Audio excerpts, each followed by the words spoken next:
everyone. Thanks for listening to the She Slays the Day podcast. I am your host, Dr. Lauryn Brunslick.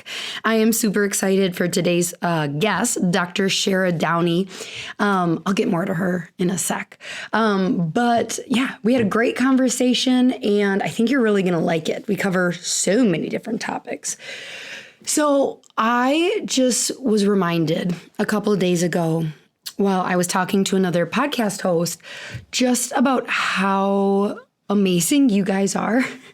I think it's really easy when you get a taste of success or you like blow a goal out of the water, you kind of instantly set that next goal and you start comparing yourself up. And I was reminded just how abnormal the success of this podcast is because, you know, we get like 7, 8, 9 times the normal listenership for a podcast, you know, like a normal podcast, not like Jenna Kutcher, Rachel Hollis or some shit like that. And so, you know, it was just a very gratifying, grateful, humbling, I don't know, all those words, none of those words, whatever, moment where I just was like, wow, that's right. Thank you so much for where I am. Thank you to each one of you that listens and, you know, posts on Instagram and writes a review and sends me messages. I've said it so many times, but it really makes my day. And I appreciate you guys a lot. And I think the lesson there is wherever you are in practice or wherever you are in life, remember that there's a version of you a year ago or 5 years ago that would have looked and gone, holy cow, if I get to that point, I would just be so grateful. And there's likely a version of you right now looking forward on whether it's weight or how many people you're adjusting a week, or maybe there's a book that you're going to write and you want to sell, or maybe it's Instagram followers, or maybe it's getting pregnant, you know, you're having trouble with that. Whatever it is, I feel like it's so hard to not go like, when I get there, then all the pieces will fall together and I'll be complete and I will be able to rest and I will love myself and I will feel worthy. And I just want to remind you that you are so worthy right now, and younger you would think you are a freaking badass just right now. So it doesn't mean you can't have goals, but just try and do whatever you can to just be so appreciative of what you're accomplishing right now today, because it's probably bomb ass. And if you need a pep talk and you don't think you're bomb ass, send me a message. I will talk you up, girl. Okay. So with that, I have what's not a testimonial. What is this? It's not really a review either. It's just a nice little message that I got from someone. Dr. Haley says, thank you so much for the space you've created and the voice that you've given female chiropractors with this podcast. Truly informative, real, and inspirational. And that is exactly what I was going for, Dr. Haley. You forgot funny though. So if you could just like rewrite that email and incorporate like, oh my gosh, you're really funny. I'd appreciate it. No, just kidding. I'm really the only one in my family that thinks I'm funny. Even my daughter goes, Dad's funnier. Okay, so today's guest is actually, I almost said today's host. I'm still the host. But she is the host of a podcast, a chiropractic podcast called The Common Sense Practice. Her name is Dr. Shara Downey, and she's a speaker, coach, and chiropractor. She's had 4 kids and started 2 practices and has a passion for heart, brain, and body alignment and mindset clarity for practice, impact, and growth. She's worked domestically and overseas and believes in the necessity for women to stand up and be a leader even when not comfortable. I'm so excited to have her on today. She's got an incredible story that you will see. I just like get very in the weeds, like involved in, and then what happens. She's got a really cool take on your gut instinct. That's a little opposite to a lot of other people. And I found it very interesting, and I think you will too. And I'm so excited to share her with y'all today. So before we do that, you know what we're going to do? We're going to pray. So nuzzle in close, take a deep breath.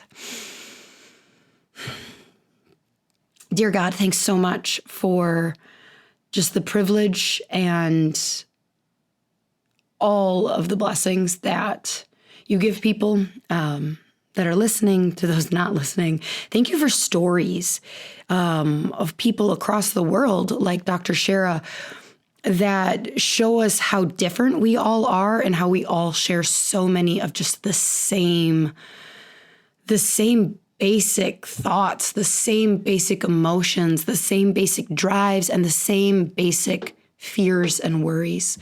Help us to see everyone that we encounter in our day as someone that we share more in common with, and to learn to love and seek those commonalities instead of differences. In your name we pray. Amen.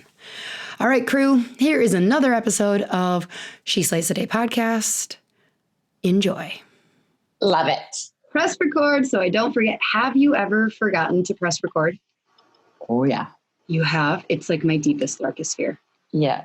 Or at least like for the first 4 or 5 minutes. And I'm like, oh, gotta ask that question again. Good stuff. Yeah. Yeah. Kirby's always mad at me because I'll press record so I don't forget. But then I like have like a really good, like little juicy conversation with someone. And he's like, oh, why couldn't you like do an intro and then have that conversation later? I'm like, listen, man, it just happens when it happens. Okay, so Dr. Shara, welcome to the She Slays the Day podcast. Thank you for having me. I love having podcast hosts on because you're so good at conversation. Thank you very much. Yeah, I'm sure there are some podcast hosts out there that are not pleasant. Yes, but you're not one of them, I don't think. I was just on your podcast a couple weeks ago. And had a delightful time. So I was like, okay. Yeah, we had fun. Yeah, we could have talked for quite a bit. But it's funny, the time zone difference that we are. Like, because you're 5 a.m. right now. Yes? Correct. Yes. Because you're in what country? Where are you? I'm in Singapore, which is a tiny little red dot at the bottom of Malaysia. Most people have never heard of it, and they think Shanghai or China. Right. And then us Westerners are like, oh, yeah, I generally know where that is. Sure. Can you tell me where it is in reference to China? Yeah, exactly. Yep. And then it's 4:00 my time. So like you're thinking coffee, I'm thinking gin and soda. Completely different wavelength. So, okay. So I honestly know very little about you. Except that you are very pleasant to talk to. You have a podcast that's very pleasant to listen to and entertaining. And I see pictures on Instagram, but I don't really know like how you were in the US. Like what's up, Dr. Shara? What's your story? Who are you? Who are you? You're doing cool things. Who are you? I honestly am someone who cannot sit still. So I rent a car. Hold on. Do you know your Enneagram? I told you I wasn't going to interrupt you, but I had to. I'm trying to just start asking everybody before I hit record, like, do you know what the Enneagram is? Do you know your number? Because it's going to come out at some point. It's been about 90 seconds and I needed to know. Because you said that one sentence, you can't stop still. Honestly, I've done it many times. I can't remember. I want to say 9. 9. Okay, listeners, do we believe her? She said the phrase, I can't sit still. Okay, it's all right. We can keep going. I'll diagnose Freddie, which is, by the way, I will be so happy to be proven wrong. It's okay. Okay, so anyway, before I interrupted you. I don't even remember what I was saying. Okay, so I can't really sit still. I grew up in the west coast of Canada and knew I wanted to travel, but never wanted to take time away to do that. So I thought, well, what better way than, hey, study and kind of do something cool when I go travel. So I don't have to come home at any specific time. So I did my undergrad in the US. I was in California for 4 years. And then I did my chiropractic college in Toronto, Canada. Oh, excellent. Okay. Yeah. I mean, okay, you kind of like really gave me like the 2-sentence version. Well, the 3-sentence version is that the whole time I was in Toronto, I was like, oh, where can I go that would be cool and fun? And I'd done some missions trips when I was in high school, and I'd been to Southeast Asia. So I traveled around Thailand and worked in refugee camps. And so I kind of had a feel that it would be cool. I mean, I say I would be comfortable, but I was here for a week. So how would I know really? But I looked all over, and I interviewed for a job in Australia and in the UK. And coming from the city of Toronto, which is 4 or 5 million people, I was like, oh, I can't really go to some shire in the middle of the UK that might be, I don't know, 500 people from being in this massive city. And so I just kind of kept looking east. And I came out and interviewed in Singapore and Malaysia. And I was actually supposed to take the job in Malaysia. It was the bells and whistles, right? Like they had the apartment for me. The clinic was amazing, brand new, painted the way, like they helped me pick the color swatches. Like it was fabulous. And it just felt a little dodgy for whatever reason, really dodgy. And I'm glad I listened to my instincts. So I came to Singapore, had no interviews lined up. And I thought, well, I'm here in this part of the world. So I just started. You just went to Singapore. Wait, were you in Malaysia at this point? Okay, so yeah, you're in Malaysia, it felt dodgy, and you're like, I'm just going to go to another random country and hope it doesn't feel dodgy. Yeah, so basically my whole measurement of life is don't feel dodgy. So if it's not good, keep on moving. Yep. So no, I was in Malaysia for interviews. So I hadn't started work, but the guy was so excited about, we'd been corresponding for 5 months online, and he was like, yeah, this will work, Dr. Shara, this is great. So he actually started building this clinic around me, and I was to go home. They were going to apply for my pass, and then I would come back. And it felt great from what I was hearing, but it was that feeling inside me that I was like, nah, it's too easy. And I don't know, maybe I'm someone that likes not suffering, but I like to have a bit of a chase, right? Yeah. And so while I was here in this part of the world, I was just like, well, where else can I go? And I had a friend who from Canada had gone to Australia, but she had interviewed in Singapore. So again, I didn't even know this country existed, didn't even know the name of it. And I just thought, oh, look, it's across the border. I'll go down there. So yeah, hopped on a bus, came down here, and I just started knocking on doors. Hadn't even researched online what clinics were here. Doors, right? Correct. Okay, just clarifying little parts of the story. My brain's like, and this is right after chiropractic. No, about a year and a half. So I worked in Toronto and Detroit for a while. So okay, yeah. All right. So you're just walking around Singapore, knocking on doors. Do you need a chiropractor? Well, it was chiropractic doors, but I did end up in someone's house for a week, and I'll share that story with you as well. So yeah, knocked on doors, saw if they needed any kind of associates and whatnot. So I interviewed with 2 of the big chains. And so this is what happened. One of the gentlemen who ran the big chains knew I'd come. And while I was arranging to come down, said, look, we'll put you up in a hotel. So just come on over and we'll arrange that. So I showed up at like 2 a.m, went to the hotel. They didn't have my name. I had to register, and you're just, a new grad. You're not going to have a ton of money I barely had money for the ticket, let alone hotels. So that night I was like, okay, I'll spend the night here because it's 2 a.m. and I don't know this country, but I'll have to find a hostel or something in the morning. And so in between me moving out of the hotel and going to the hostel, I decided to knock on doors. And I showed up at one of the clinics, and it was the clinic of this gentleman I was supposed to interview with, only to find out he was gone for the week. He wasn't even in the country. What? Yeah, it was fabulous. So from what I know about you so far, everything is not lining up. So you're like, this is good. This is good. Because before, everything was just a little too perfect. Something seems wrong. So now you're like, oh, this is exactly where I'm supposed to be. Everything's going wrong. Yeah, exactly. Okay. It was just like, oh, okay, this is my message. And so one of the associates that was working at the time, super friendly. And she was just like, well, where are you staying? I told her the hostel. And she was like, no, here's my key card. Here's my key. this is where my condo is. Why don't you stay the week with me? I met her for 5 minutes. 5 minutes. I was like, oh, okay. And I could trust her because, she's from New York. So I was like, okay, cool. So yeah, I didn't even end up moving in the hostel. I just went and got my suitcases and I moved into her place. And she finished working the day and came home and I was in her house. So then by the time this guy gets back, she's like, you have to hire her. I love her. Yeah. So we had that week together and she kind of showed me places to go check out. She had worked for this company for a year already and said, it's not bad, but these are the places to look at. So I interviewed with other places.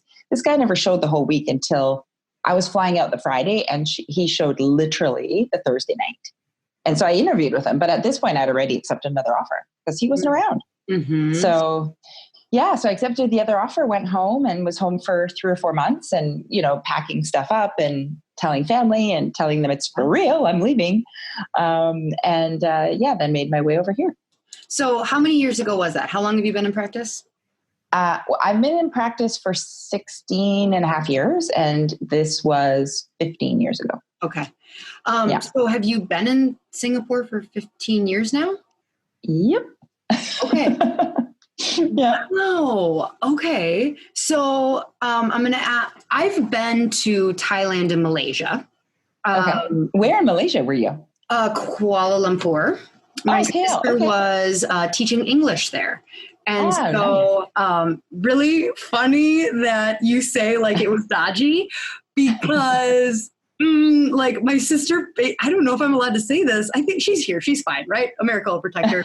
She basically had to flee the country because her English, like the school that she was working for, like they put her up in the thing and they're like, no, we'll get your visa. Don't worry. Oh, there's a little issue with like the government. Like there was a switchover. And so like months kept going and they're paying her cash. And she's like, I really need to get my visa. And then like, I think an employee quit and like said he reported everyone. So she was like, fleeing the country. Minneapolis. Yeah.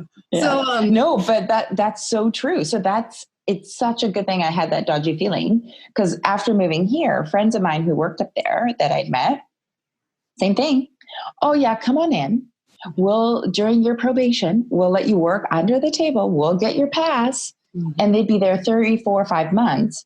And they left, unfortunately, not being paid. So they worked for free for clinics for 4 or 5 months. Didn't get an employment pass, didn't get money, and had to be like, let's get out of Dodge. Yeah. So it sounds like your gut was correct in that. So what is practice like in Singapore? Like, we kind of say chiropractic.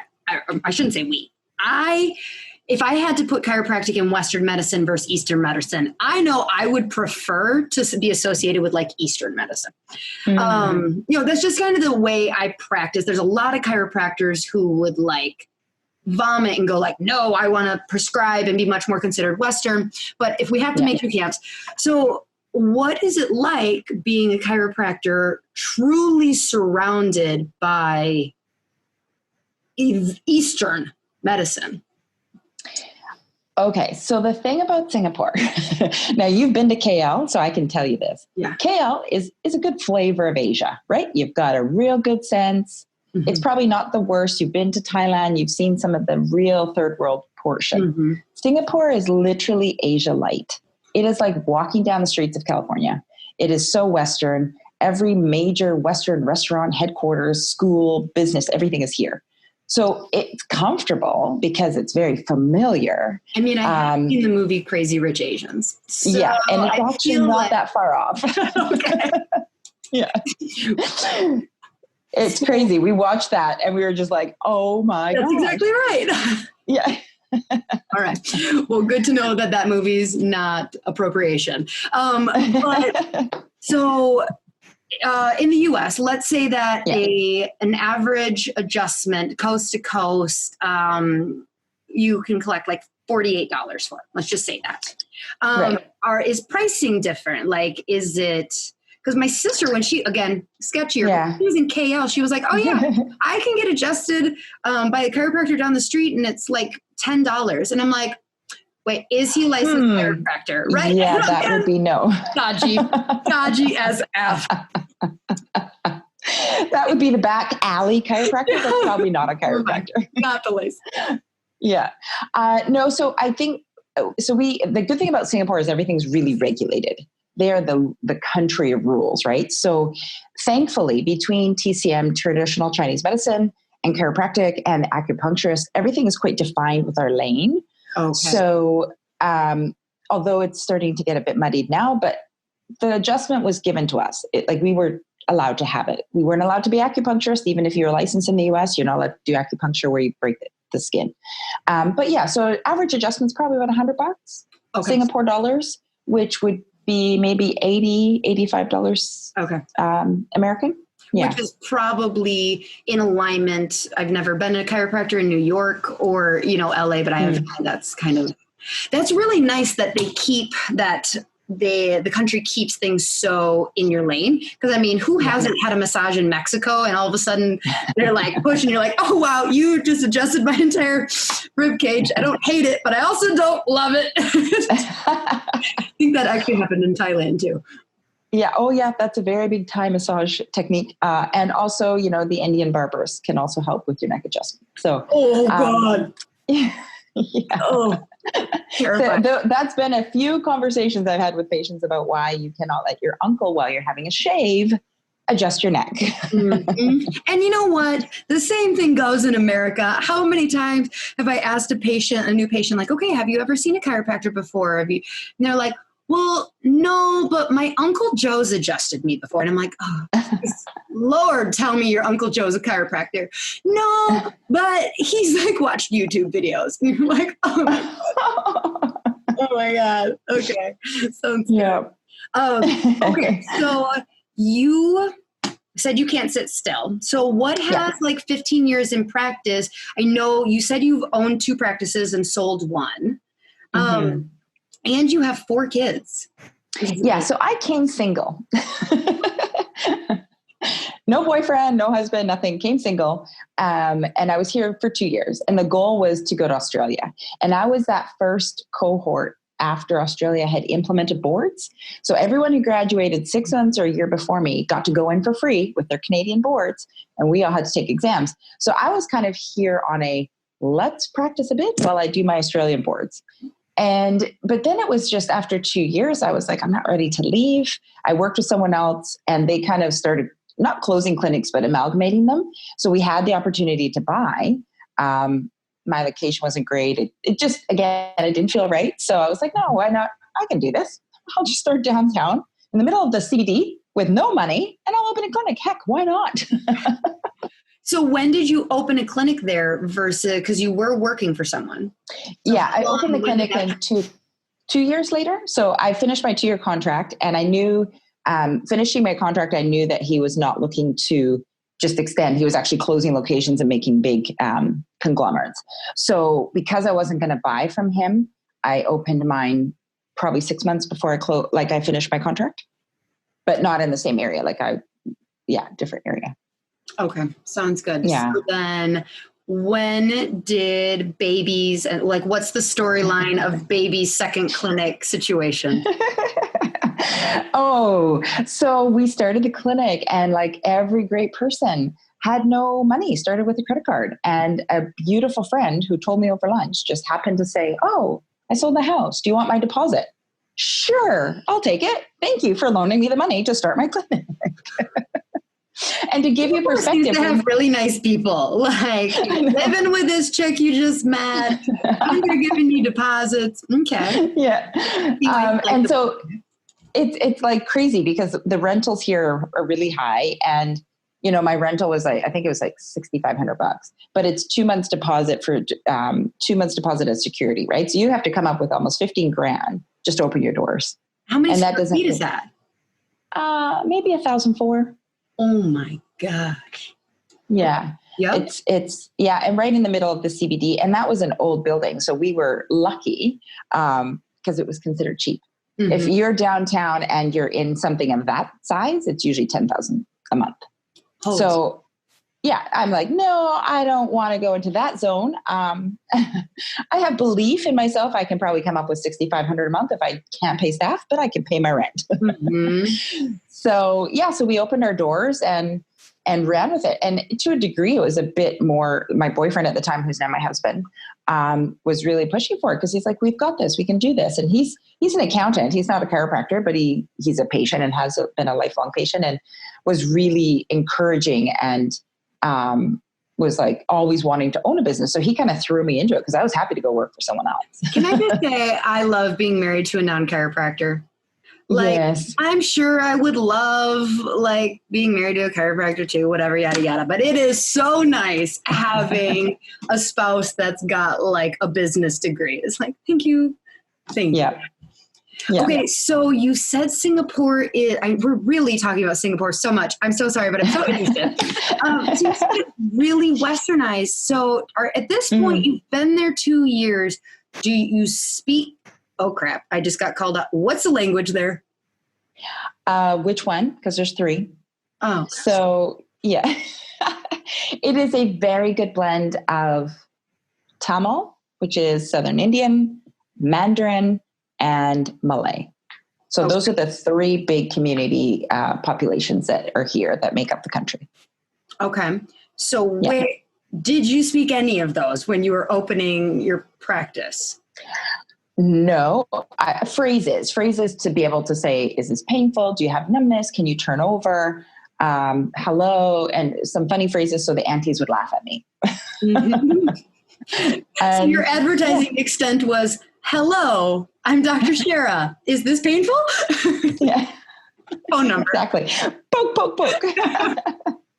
So how did you go about marketing your clinic with not English? Well, there is English. So I shouldn't leave out English. English is probably the business language. So if you're working with corporates, most people would be speaking English. If you work in the heartlands, like really out away from the city centers, then it's definitely language based. But you just hire people who interpret. Yeah. And it's fantastic. And so opening your clinic in downtown, CBD, is that what you said? Yeah, Central Business District. Okay. Sorry. Yeah.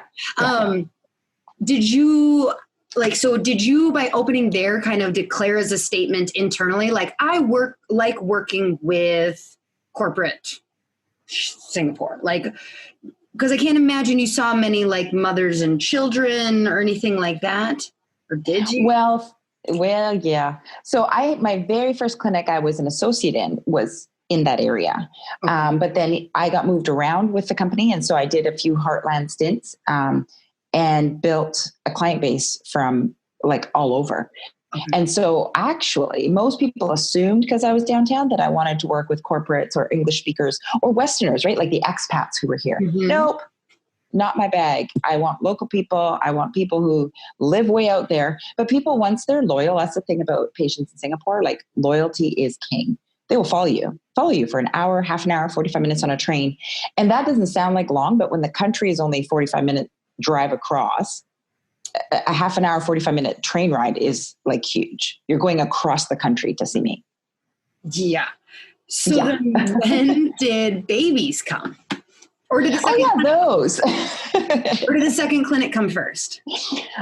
No, second clinic was after number 3. Okay. So after 2.5 years in practice, we had a really good rhythm going, had a great associate. She was amazing. And she was actually a Australian trained, but Malaysian Chinese doctor. So she was coming back to Asia to practice with the intention of being closer to family and all that good stuff. So she was going to be here for the long haul. And so she was an associate for a year, and I had my first son, and then I could be off for half time for a year. So I didn't even go back to work full time for a year, which was awesome because clinic was running smoothly. Okay. So you don't have control issues. I'm still trying to figure out this Enneagram, and I'm like, okay, no, you can't be. I'm trying to say that smoothly, but I say it with a high squeak. No, of course I have control issues. But you're from Canada, so you're like used to like that's a maternity leave. That's a normal maternity leave in Canada, right? Yeah, exactly. Gosh, I took 5 weeks 6 weeks with my first, 5 weeks with my second. Well, so I worked Not that I would recommend that.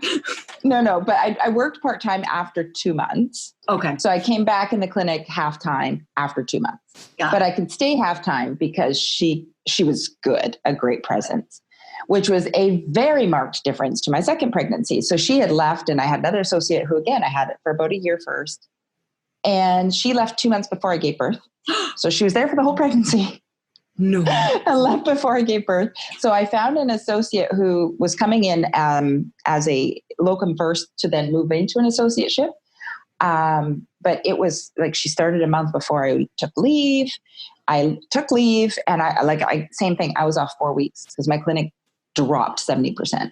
Like I had no business, basically. Yeah. I mean, and that's when people ask, like, how could you do that? My responses was always in numbers of like, well, my first maternity leave, my numbers dropped 60%. So let me tell you, it's pretty damn motivating to get back. And then the second one was down 40%. And you're like, yeah, that's good enough. So, because I know how that plays out. Take another week, it'll be down to 60. So yeah, it's motivating to get back in there when you see those numbers drop like that. Well, and for that first 7 years of the practice, my husband was helping me in the practice. So it was our only source of income.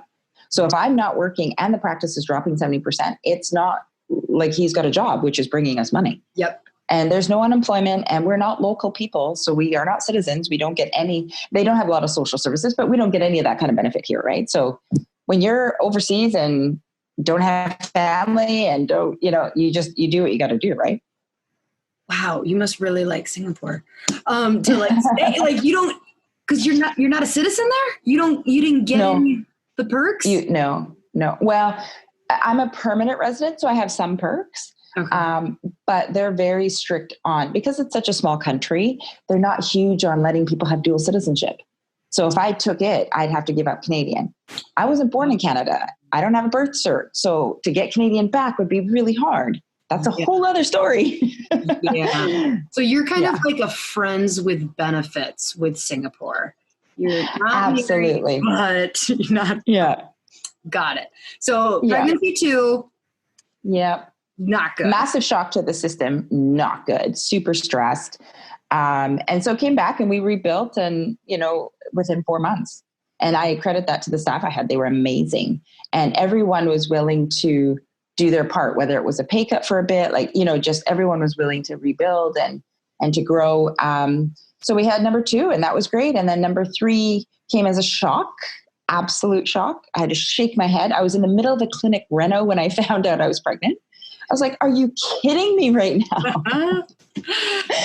And it was like a kick in the gut because every other pregnancy was smooth.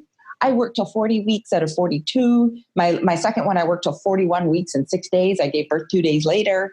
Number 3, and it was a girl, big surprise. She was fighting with me right from like week 2. And so we have our own very special relationship, but yeah, so middle of my clinic reno, I was so tired and I was like, I'm off. I'm not even working. How am I this exhausted that I have to nap in the middle of the day? And I was pregnant. Okie dokie. Yeah. And it's amazing the mental power of your mindset and intention, because it was just like something shifted in me where I just thought, okay, 80 hours a week is tough enough with 2. It's not going to work with 3. You were working 80 hours a week? Well, between admin time, marketing time, and I was helping other doctors. So I was starting to really mentor some other doctors in their own practices as well, plus running my own practice, right? Okay, so you kind of you skipped that part. So you were starting to mentor other docs. Were they other docs in Singapore? Was it? Okay. Yeah, mainly kind of Singapore or Asia, but it was whether they're osteopaths, naturopaths. I had a couple of dentists I work with, but people just really liked how I ran the clinic, and I done some, like I was in NLP courses with people, or like my NLP coach was like, wow, like she was a patient and she would come in and she's like, why don't dentists run it this way? Or why don't I get this explained this way to me? Or how come this experience can't happen? And she's all about people's experiences and feelings and thoughts because she sees the integration. So she's like, I have some docs who are struggling.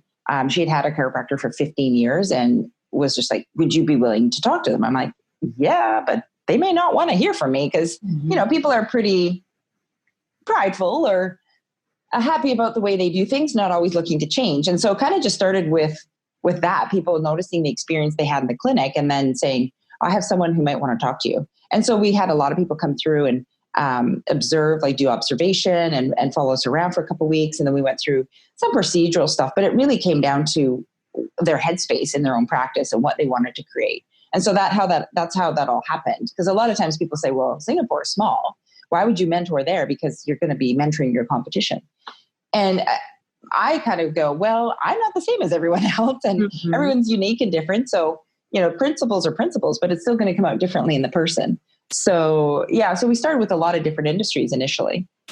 When we were talking, before this, we were talking about the discomfort or stepping into the discomfort of being asked to lead when maybe you don't want to. Would you say that professionally that was kind of the first time that started to happen for you, where you were pushed into that? Oh yeah. I was like a cat on a ceiling. Like, don't let go, And that whole thing goes through your head, right? Like, who am I? Why would anyone else want to listen to me? What have I done? What's so great? Everyone knows what I know. And, at that point I had taken multiple Tony Robbins business courses and programs, the whole T. Harv Eker program, Quantum Leap, which is business-based, mindset-based. So I'd done a lot of extra training to then bring that back to my practice. But to me, that was something I wanted because I wanted to feel more comfortable running a business. Because again, my husband pushed me into it and I was a cat on a ceiling. So, it took me a long time to even stand up in the chiropractic profession and say, hi, I can help you, because it's comfortable to talk about it with a bunch of other people because you're like, I'm a chiropractor. I can help you. Yeah, that no problem. And when it's different if someone says, hey, I see you. Can you help me? Women, just tend to be more helpers. And so we're like, oh, of course. But then when it's like, okay, no, now I want you to advertise that you can help people. You're like, ugh, I don't know if I can do that. So how did you start to get over that? Did you just like fake it until you develop confidence? Like, what'd you do to push yourself to do it? Well, I'm kind of one of those people that if something scares me, I actually run to it. Part of it is the adrenaline of fear, but the other part is that it's adrenaline and it's fun and exciting. And I also feel like if you can overcome a fear, that's huge, right? So if stuff is a bit scary to me, I'm like, okay, I want to do that. I want to tackle that. Right. So I'm a little bit like that already. That and I can't sit still. So it was scary. But I started small, right? Started in this region. Again, it's safe because people know me here. But then when I had friends who were classmates or in other coaching programs with me in the US and Canada and start recommending me on Facebook, like if someone would say, hey, does anyone know someone that does this or a mentor that does that? And people would start putting my name out. I would be like, and I wait. Oh, no one broke down my door. Oh, okay, cool. Phew. I'm not going to be attacked. So, I don't remember who I was listening to or who I saw say this, but they said that in order to just be a leader in your industry or your area of expertise, you just need to be, they either said one step ahead or 10% more than the people that you're leading.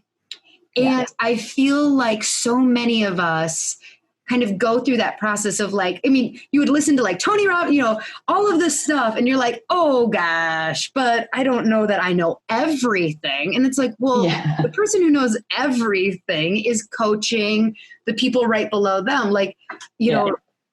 And the person that knows everything is Tony. Right. You don't need to be Tony. Exactly. And so I feel like that it's helped me in tackling a lot of conversations because, as a podcast host, especially a podcast where people write in questions sometimes.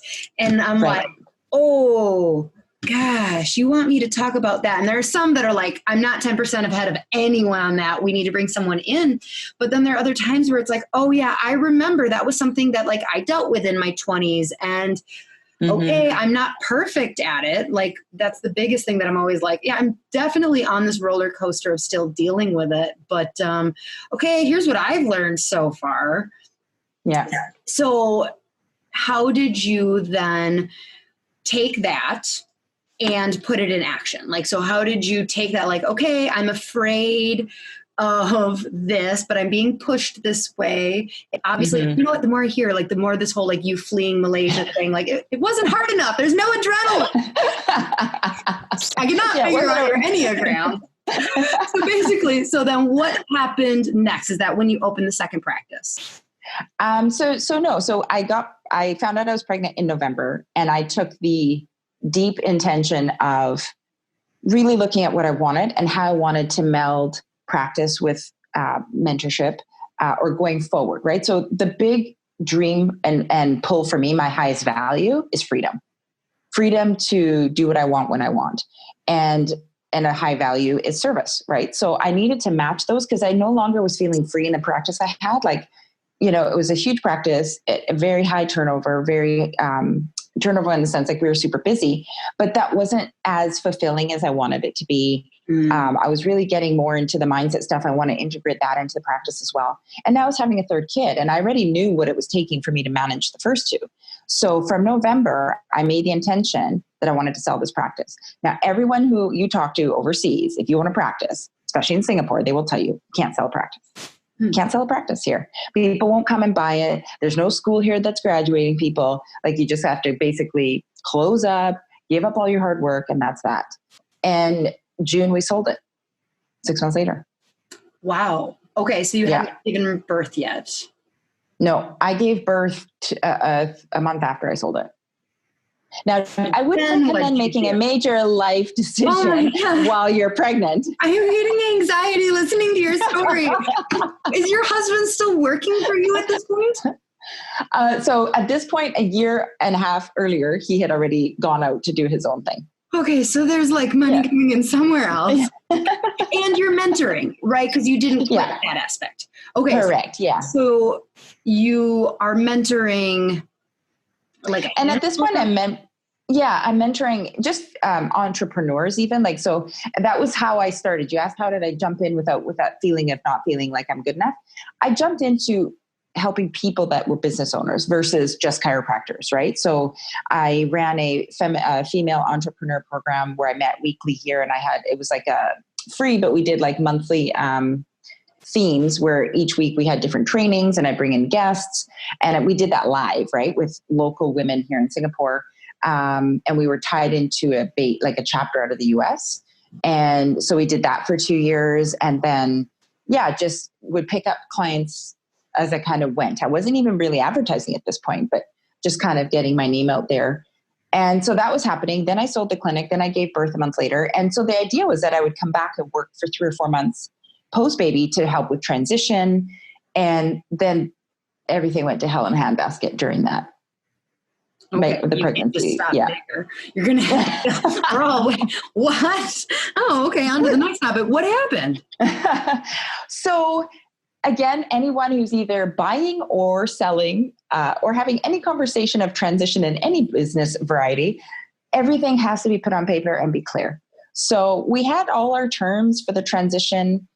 We had agreements, but I think between the two owners, they had a different belief of what was required. So I was working with the principal that we had agreed I would come back half-time, a couple of months to do the transition. They wouldn't pay me if it was someone that had already bought a package from me previously, and we'd worked out those financials. But if it was someone new that I had never treated, but they wanted my help with transitioning into care, so we had all that set out, but it wasn't written down. And so during my first month of pregnancy or maternity leave, there was a big clash with staff and the new owners. And I was coming in on both sides, being asked to come in to kind of negotiate that. And that part didn't go well. And it didn't actually have anything to do with me. It was just that this person obviously didn't know how to run a business. Then it became a bit of a resentment. Yeah, resentment to me, saying, oh, well, you're the one that caused the problems. And yet I was the one asked to come in to kind of help me navigate. So when I came back, it was scary. It was like I was on eggshells. I felt something, again, that feeling. I'm like, something's wrong here. Came to work. The girls wouldn't even look at me. And these are people who worked for me for 7 to 9 years, right? Like this is not new staff. Right. And they were kind of very pleasant, but not like colloquial, right? Like not very, and I was connected to these girls, right? Like I've been to weddings, I've been to first moon baby parties, all that kind of stuff. Yeah. I was like, what is happening? And so by the end of that first week, so I'd worked 3 days, the principal said, can we have a meeting tonight? I just want to go over some stuff. I'm like, okay. And I don't know, I had a weird feeling. The girls packed up early and left, which they never do before the clinic is finished. And I was like, So I finished my shift. I said, hey, you know what? Tonight doesn't work for me. But I'm happy to come in tomorrow, meet with you or another day, but I really have to run because I have to go get my kids. And at this point, my daughter was like maybe 2 months old, right? So I did. I packed my stuff up and I left. And I could see the staff looking at me like, uh-oh, like, because they weren't expecting that, right? Like they were like, what is happening? And so I left. And the next day on text, right? Text message, hi, so-and-so and I, so the partner and her, really feel that you should no longer work here anymore. We will pack your things up and you can collect them tomorrow. What? Right. I was just like, are you kidding me? And so, yeah, they basically what they had done is they changed the locks the night before. They asked the staff to leave early so they could just fire me on the spot that day after shift and didn't want a scene. And yeah, so, and I had some stuff left in the practice, not a lot, but some stuff that I had left there over the pregnancy because I didn't have room in my house or whatever. So yeah, so I came the next day early before shift because clearly now I wasn't going to work to collect it. And that's when I realized that my key didn't work. And so it was a holiday. So yeah. Holy cow. This whole time you're not like, I should just move back to Canada. This sounds like a good idea. Well, I probably, I should have cut bait and run, but I kind of am a little stubborn and I was like, no, I'm going to make my way. I'm going to prove that I can be here and I'm not going to be run off by anybody. And so, some legal stuff happened after because all of a sudden my company that I set up for coaching looked like a threat. And the whole time is after that baby, the whole intention was that we were going to look at moving to Australia. And then that process, because of sponsorship and numbers and stuff, that didn't work out. But, that was the intention. That was the other reason why we were selling is I thought, why not sell and go, now is the time to make that jump to go to Australia. So it didn't end up happening. So we set up a company while I was on maternity leave so I could then do the coaching because I had obviously sold the chiropractic clinic. So. Okay, so I'm going to ask you a question. So at this point in the story, I'm putting my popcorn over here. To some, it may seem like your life is imploding. Like if there was like a point in the story where it was like, yeah, Dr. Shara's just like killing it and like doing duck dives into her gold.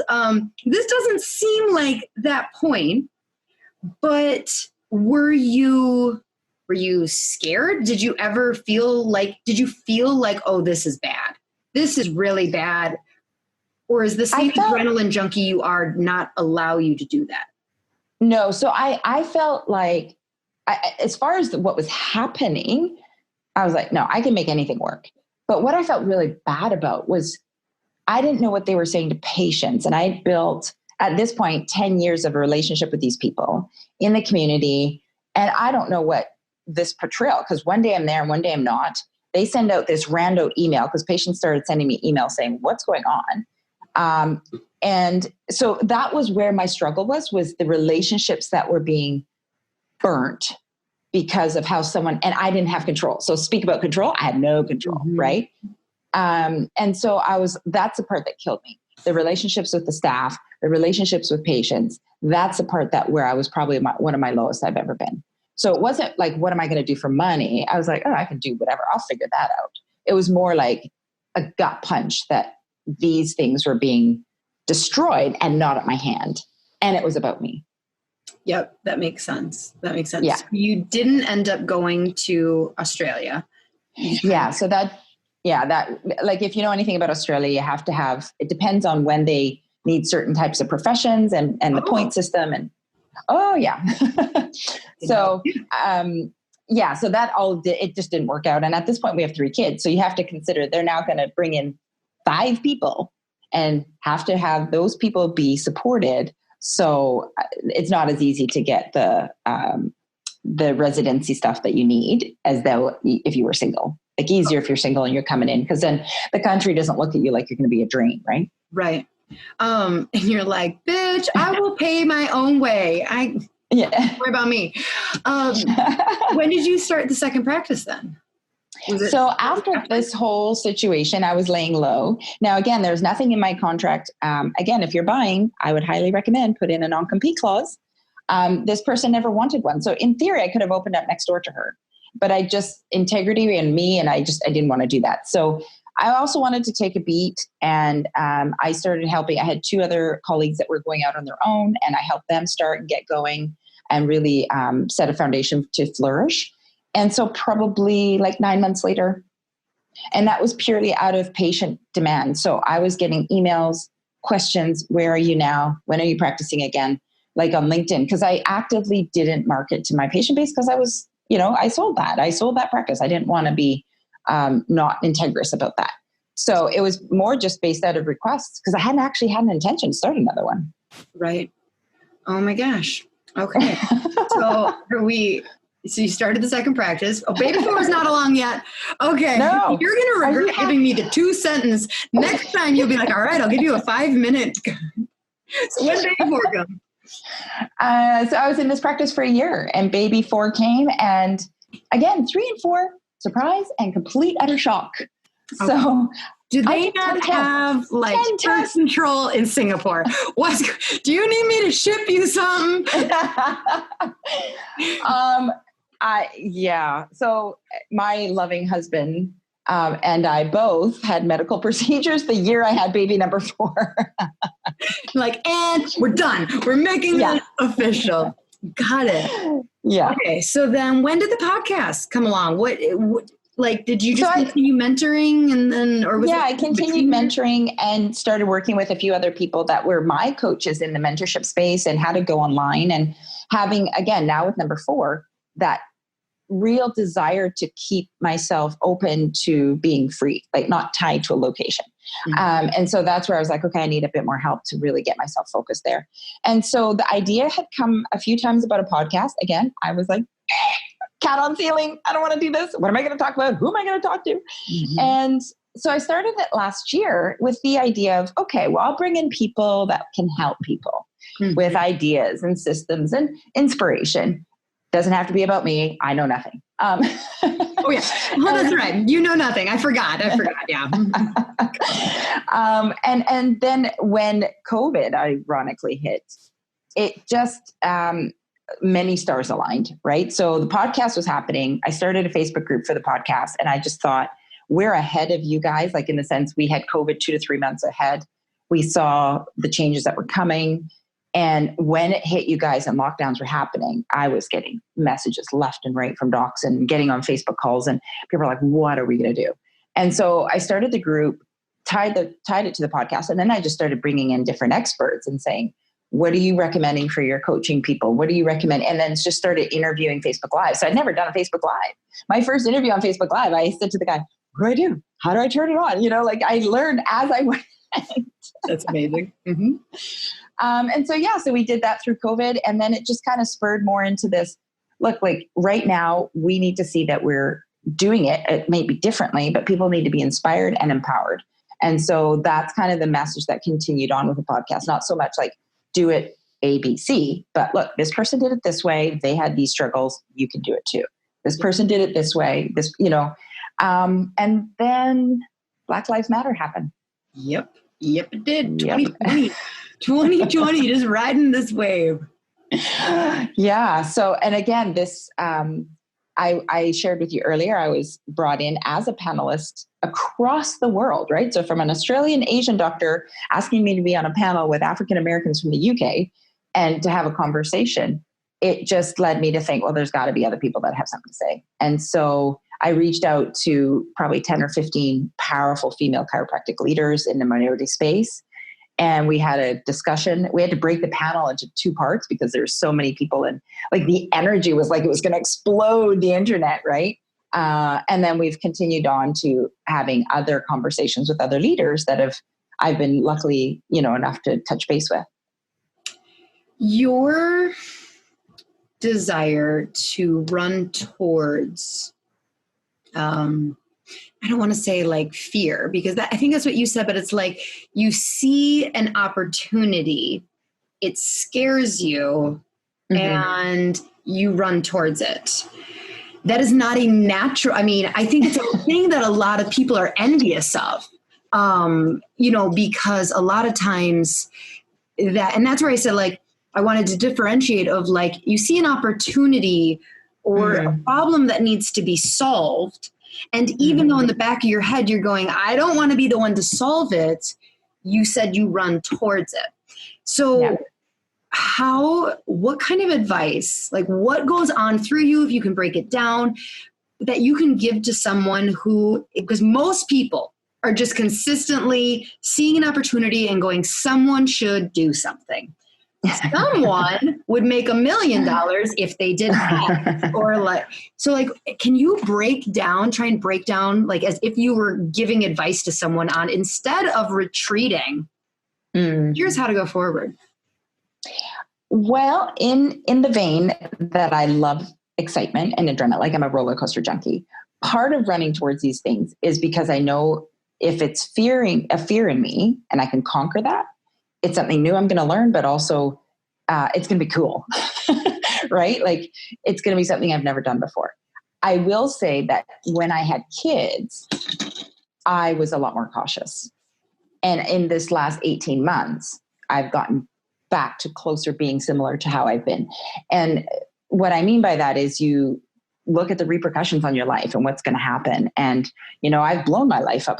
I don't want to do that again. But I think the biggest thing that comes through my mind is, wow, okay, who's that going to help? Who's that going to help? Right? So maybe people don't know about it, or it needs to be brought to a different group of people or a different area, right? Like this COVID thing. We had so many amazing protocols in place. Like this country, honestly, we didn't even have a curve because Singapore had it locked down so well. Now we're small. Okay, I get it. But they made practicing with protocols and practice in general doable. And so I was just like, yeah, it's a brutal thing to be talking about right now. And I felt yucky. Like I was like, do I want to take advantage of this? Is this taking advantage? And then I thought, no, people are asking how to get help, how to practice with these new things happening, and if they have to be locked down. So I was like, okay, well, I've been doing it for 3 months. I guess I can share with them what's been happening. But it's really about who can I help, and is it helpful? Because if it isn't, then I also, pivot, change direction. And how exciting that you can help someone, I guess, really. Okay. Yes, absolutely. I think that most people are like, okay, I can get on board with the opportunity of, if I'm successful at doing this thing, it will help someone. But what keeps them from taking action is but what if I'm not successful? So do you just not have a fear of failure? That was the question. Well, I would say based on my action, you would think I don't, but I would say I do. I mean, I don't want to fail. I don't like failing. I think I just can course correct fast. So I'm not someone who will sit in a stew. If it's not working or my butt is in the fire, okay, what's that message and where do we need to change direction? So that I'm good at, like course correct. Like, you don't need to be in something for 17 years. Yeah, exactly. Yeah, that is like the biggest thing that I do not I don't run towards things like you do at all. I'm more like, maybe I sit and then I jump. So like I'll sit and wait and then I'll jump into it. But leapfrog, baby. Yeah, exactly.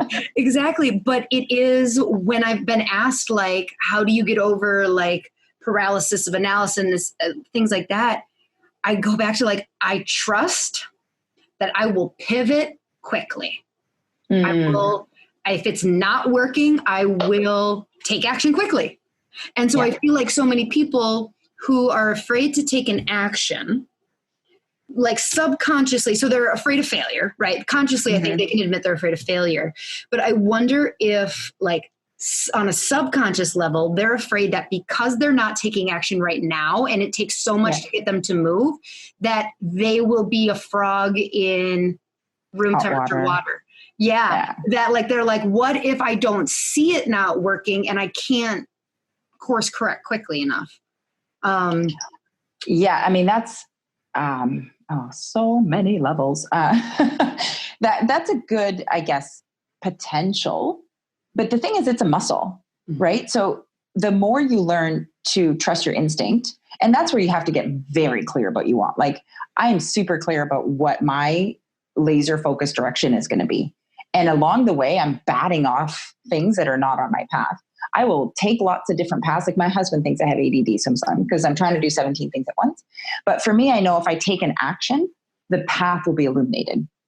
Yeah. If I take an action, the better action will be shown to me, whether it's what not to do or what to do next. But you can't, it's like your GPS. You cannot find out how to get down the street if you haven't started backing the car out of your driveway. GPS doesn't turn on until you start moving. And so I maybe move too much and it gets a bit frantic. But for me, that's always been, it's a lesson I've seen my entire life, right? So if you want something and it might be at the end, I'm not so worried about the how of how to get it. I just know I need to take the next best step I know now. And I'll know whether that's the continued step or do I need to pivot. Oh my God. 2 points of that, of like, yeah, people, I could not agree. So I've said this before, like, people want to see the whole, the finite thing of like, okay, if I start moving, where's the finish line and is it going to be okay? And it's like, that's not how it works. You have to start moving and then you get to see the next step. And then you make that decision and then you make that decision. But when I was reading Joe Dispenza's his later book, not his first one, I was talking about the universal energy, and that's actually what you're supposed to do. You're not supposed to see the steps to getting to the thing you want. Yeah. Like that, because they're never the same. There's not one path that's going to be identical for getting that exact thing. And you will sabotage the process by insisting that, like, no, step 3 wasn't supposed to be this. It was supposed to be that. And then you never get to the finish line because you sabotage yourself. And I will share 2 things that have been like crystal clear illuminating for me in the last 2 years. So when I stopped taking action and I sat back on instinct, so not just, desires like, oh, I think I like that bag. No, but like actual messages I've been given where it's like, bam, that's in my head. I didn't even ever think of it before. So it's so clear that I know this is inspired intention. And if I didn't take action, first of all, it's like someone knocking on your brain in the middle of the night for like 2 months. But as with Joe Dispenza and a bunch of other leaders, they'll say the universe will give it to someone else because this needs to be birthed. And I have seen in the last 2 years, crystal clear, word for word, things in my mind, ideas I've had that all of a sudden appeared on a website somewhere. All of a sudden someone had a program across the world with the exact words. I'm like, okay. And you know who said it best? Michael Jackson. He said, I always had to take one step further and act faster because I knew if I didn't, it would be given to Prince and he'd get the idea for that song. Interesting. I didn't know. Yeah. So that's why people were like, how come you're always up at night? And why are you always like, the minute you have an idea, you have to write it down. He's like, because it was given to me. And if I didn't act on it, it was going to be given to someone else. That is cool, right? I've never heard that, that theory that like, and it makes sense because like, it's kind of one of those things where like when you're driving with your husband in silence and then all of a sudden you're like, oh, did you ever call so-and-so? And they're like, how did you know I was thinking about that? Like, right, like energy just flows through all of us. And so, the concept that an idea that comes to you is kind of like this gift of like, I'm going to give it to you. And it's okay. Yeah. You're going to be fine if you don't take it. Like, I don't want anybody, because we're just like going to freak a bunch of people out who are scared about making a decision. Like, I got to make the right decision. Like, no. The universe will take care of you. You're going to have other stuff. But like, if you don't want this, I'm going to give it to someone else. And so like, that might be the most inspiring aspect of like, okay, when you see an idea, an opportunity, and you go, someone should do something about that. Mm-hmm. Like, okay, do you want this or someone else will? And that is a fire under your ass if I've ever heard one. Oh, Dr. Shara. So Singapore's out of this, huh? You guys are back to normal? Yeah, basically. I mean, we're in phase 2. We've got 3 phases. The election was yesterday. The theory, lots of people are like, oh, they're going to lock us down again. I don't think so. They're pretty good. Our local cases are low. And people are, like I said, the government's got it managed. So it's good. Well, we are still very much in it. I don't know if you've heard. Yeah. Damn, America, we're trying. You know, I'm starting to get like a little defensive because like right now the news is all like, America's handled this poorly. And I'm like, okay, listen, March and April were hell, y'all. It's not like we didn't do anything. But if people want, do you still have stuff going on in the Facebook group? Yeah, so the Facebook group is a Common Sense Practice with Dr. Shara, same as the podcast. And I mean, we're doing the interviews there still. We've been running a few challenges and different, like I've got a couple of checklists and strategy lists from different leaders that we've interviewed, kind of collated. So if people are looking for resources, they can find stuff in there. Oh, you are wonderful. Okay, so the Common Sense Practice, it's spelled normal, right? But is there like the S of sense is a $. Okay, that's what I thought. But that's just you type a normal S in, right? When you're Are you where all podcasts are? Anchor, Spotify, Apple, blah, blah, blah. All the things. Thank you so much. Any guest who doesn't give me a 5 to 10 minute thing is going to get me going on a 45-minute life story. But there's so many nuggets along the way, and then I get really involved, and then no way, what'd she say next? No, she didn't. So thank you so much. You're my pleasure. And all right, sheslays. So go seek out the Common Sense Practice. For those of you who listen to sheslays and are like, gosh, I really wish Lauryn would talk more systems and procedures and like tactical stuff. This is her practice. It's her podcast. That's what you want. I was on it. I'll be on there sometime. You can go listen. But again, thank you so much for being on, Dr. Shara. And thank you for having me. Until next week, sheslays. Bye.